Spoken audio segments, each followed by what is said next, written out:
Hello friends, I am Vishnu Beniwal from Achievers Point History classes, or you can say APH classes. Today I am here with a new video from class 10th Geography, chapter number 7, Lifetime of National Economy.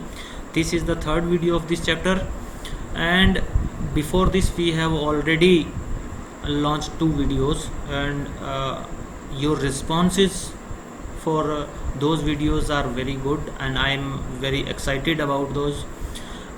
Students, before starting this video I want to request you all to please subscribe my channel, and the students who have subscribed, please press the notification bell icon so that you can get the notification whenever any new video is uploaded on this channel. Then students, let's begin this video today, and the content of the videos today we are going to discuss in this video. First topic is introduction of pipeline. We will know what type of pipelines are used as transportation of different liquid materials, and the next content is important networks of pipeline in our country. These two topics we are going to discuss in this whole video, and I hope you will enjoy it. First of all, please be till the last of this video. Let's begin. तो pipeline आज हम start करने जा रहे हैं. Pipelines, ये picture देखिए आप, इस तरह से पाइपलाइंस आप सभी ने अपने लोकल एरिया के अंदर भी देखी होगी. तो इन पाइपलाइंस को as a transportation mode of transportation किस तरह से यूज़ करते हैं.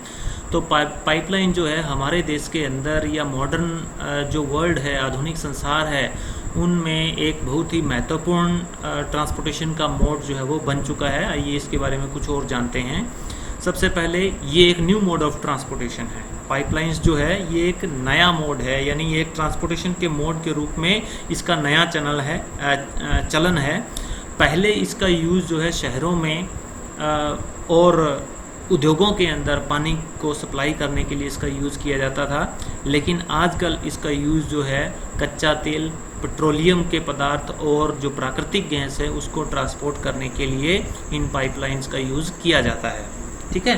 तो ये प्रोडक्ट्स जितने भी हैं, चाहे वो क्रूड ऑयल है, पेट्रोलियम प्रोडक्ट है या नेचुरल गैस है, ये ऑयल और नेचुरल गैस फील्ड्स जो है वहाँ से रिफाइनरीज, फर्टिलाइजर्स और बड़े बड़े थर्मल पावर प्लांट्स है, वहाँ तक इनको जो इन पाइपलाइंस के ज़रिए ट्रांसपोर्ट किया जाता है.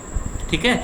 यानी कि ये जो प्रोडक्ट्स हमने बात की अभी, चाहे वो क्रूड ऑयल है, पेट्रोलियम प्रोडक्ट है या नेचुरल गैस है, इनको ऑयल और नेचुरल गैस फील्ड से रिफाइनरी या फिर खाद के कारखाने जो है या बड़े बड़े थर्मल पावर प्लांट्स है, वहाँ तक जो है वो ट्रांसपोर्ट किया जाता है.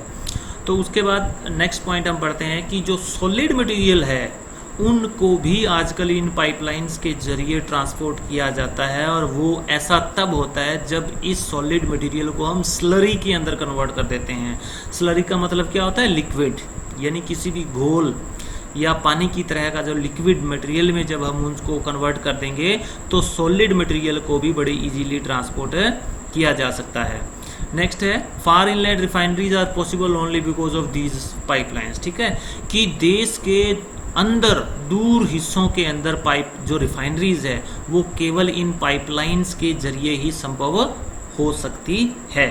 ठीक है. यानी कि जिस तरह से हम कहते हैं कि हमारे हरियाणा के अंदर पानीपत के अंदर जो रिफाइनरी है वो पॉसिबल कैसे है कि अब रिफाइनरी पानीपत में लगाएं, लेकिन पानीपत में कोई ऑयल या गैस रिजर्व तो है नहीं, तो वहाँ पर उसको कच्चा माल कहाँ से मिलेगा?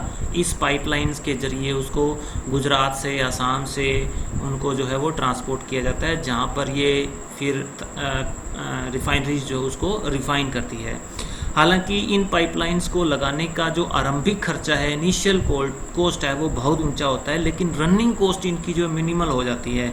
यानी मेंटेनेंस, एक बार पाइपलाइन दबा दी तो उसके बाद उसके ऊपर कोई ज़्यादा कॉस्ट नहीं होगा. ठीक है. क्योंकि जैसे रेलवे लाइन हम बिछा देते हैं, उस पर ट्रांसपोर्ट करते हैं, तो रेलवे लाइन स्प्रेड करने का तो जो एक्सपेंडिचर है सो है, उसके ऊपर जो ट्रेन चलेगी उसका भी एक्सपेंडिचर होगा, लेकिन एक बार ये पाइपलाइन इंस्टॉल करने के बाद उनकी रनिंग कॉस्ट जो है वो ना के बराबर हो जाती है. ठीक है. उसके बाद बोलते हैं कि it rules out transshipment losses और डिलेज. ठीक है. कि पाइपलाइन के कारण जो ट्रांसशिपमेंट लॉसेज होते हैं, यानी शिप्स के जरिए जो इन को ट्रांसपोर्ट किया जाता है इन ऑयल को या कच्चे तेल को, उसके कारण रास्ते में जो देरी होती है या रास्ते में जो नुकसान होता है वो सब जो है कंट्रोल हो जाता है, उस पर नियंत्रण हो जाता है। यानी कि इन पाइपलाइंस के कारण ट्रांसशिपमेंट लॉसेस और डिलेज जो है वो कम हो जाता है। आइए नेक्स्ट टॉपिक देखते हैं हम। नेक्स्ट टॉपिक आ जाता है इम्पोर्टेंट नेटवर्क्स ऑफ पाइपलाइन। ठीक है, हमारे देश के अंदर इम्पोर्टेंट नेटवर्क्स ऑफ पाइपलाइन कौन कौन से इस मैप के अंदर अच्छे से दिया गया है और हम उसको थ्योरेटिकली भी पढ़ते हैं। ठीक है, तो तकरीबन हमारे देश के अंदर 3 मेन इम्पोर्टेंट नेटवर्क है पाइपलाइन के। पहला कौन सा है? अपर आसाम टू कानपुर। ठीक है, यहाँ पर दिया गया है ये। ठीक है, ये डिब्रूगढ़, डिगबोई, तिनसुकिया, यहाँ से जो है ये ऑयल और गैस रिजर्व्स हैं, वहाँ से जो है इस पाइपलाइन के ज़रिए, वैसे तो ये अपर असम में डिब्रूगढ़ से लेकर ये कानपुर तक की पाइपलाइन है, ये पाइपलाइन है जिसके बारे में हम बात कर रहे हैं। ठीक है, तो ये देखिए, this pipeline starts from oil field in upper Assam to Kanpur.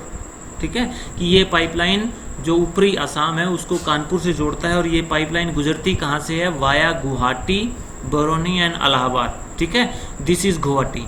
This blue pipeline is this about which we are talking. ठीक है, तो यहाँ अपर असम में डिब्रूगढ़ से ये स्टार्ट होती है, गुवाहाटी से होते हुए फिर ये बिहार में बरौनी है, और उसके बाद में ये इलाहाबाद से होते हुए कानपुर पहुँचती है। ठीक है, इसकी एक छोटी सी ब्रांच यहाँ से लखनऊ की तरफ है, फिर बरौनी से एक ब्रांच है इसकी वाया राजबंद होकर मोरीग्राम होकर हल्दिया तक, और उसके बाद एक ब्रांच इसकी गुवाहाटी से सिरगुड़ तक है। ठीक है, तो ये इसकी कुछ ब्रांचेज हैं।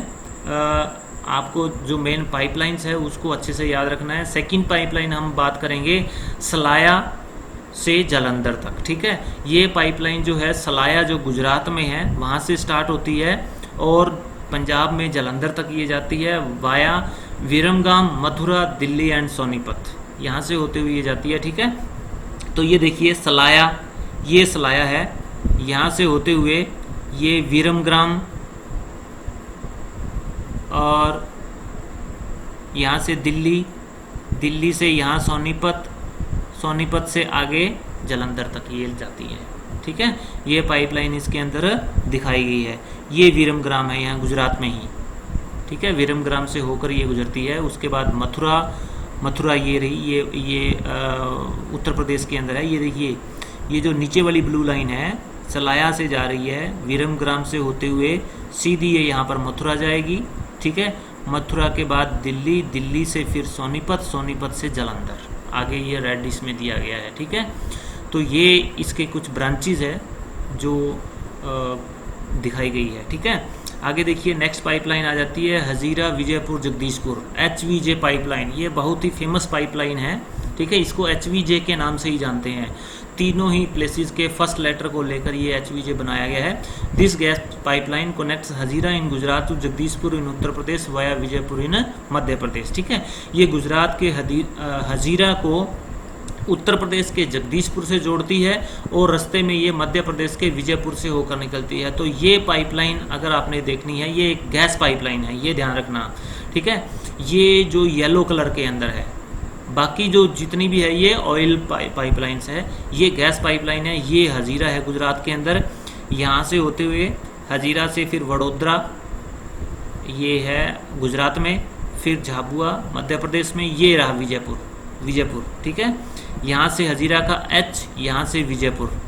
ठीक है, और उसके बाद में ये जाएगी जगदीशपुर। ठीक है, तो यहाँ से यहाँ तक ये पहुँच जाती है। ठीक है, तो ये क्या है, ये एक ब्रांच यहाँ से इसकी दिखाई गई है। ठीक है, तो ये थर्ड पाइपलाइन जो मेन नेटवर्क की है, गैस पाइपलाइन है, ये तीसरी HVJ। ठीक है, तो ये सभी हमने पढ़े हैं। ये कुछ important topics network of pipeline है। ठीक है, तो उम्मीद करता हूँ आप सभी को बहुत अच्छे से समझ में आया होगा, और फिर भी कोई डाउट रह जाता तो आप प्लीज़ कमेंट बॉक्स के अंदर कमेंट ज़रूर करिएगा ताकि आपको सोल्यूशन प्रोवाइड किया जा सके। तो एक बार फिर से मेरा रिक्वेस्ट है कि इस वीडियो को ज़्यादा से लाइक, शेयर और कमेंट इस पर करें, और APH क्लासेस यूट्यूब चैनल से जुड़ने के लिए आपका बहुत बहुत धन्यवाद।